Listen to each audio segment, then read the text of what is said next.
সামাজিক যোগাযোগ মাধ্যম টিকটক বা ফেসবুকে ভিডিও আপলোড করেন শারমিন শিলা নামের এক নারী। তিনি গায়ের রং ফর্সা করার ক্রিম বিক্রি করেন বলে ফেসবুকে ক্রিম আপা বা কিরিম আপা নামে পরিচিতি পেয়েছেন। শারমিন শিলা কখনো মেয়ের চুল রং করে দিচ্ছেন, মেয়ের মাথার চুল ন্যাড়া করে দিচ্ছেন, কান ফুটো করে দিচ্ছেন, ধমক দেওয়া, ঘুমন্ত মেয়েকে ঠেসে খাওয়ানো, চড় মারা এমন সব ভিডিও আপলোড করেন তিনি। আর এসব ঘটনায় তার বিরুদ্ধে শিশু নির্যাতনের অভিযোগ উঠেছে। রবিবার একাই অ্যাকশন নামের শিশুদের সুরক্ষায় সামাজিক আন্দোলনের পক্ষে সাদাত রহমান সহ অন্যরা ঢাকা জেলা প্রশাসকের কার্যালয়ে শারমিন শিলার বিরুদ্ধে স্মারকলিপি জমা দিয়েছেন।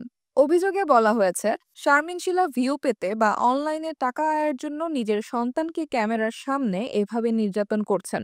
এর আগেও বিভিন্ন সময় তার বিরুদ্ধে এ ধরনের অভিযোগ তুলেছেন তার ভিডিও দেখা ব্যক্তিরা, তবে তার বিরুদ্ধে কোনো পদক্ষেপ নেয়নি প্রশাসন।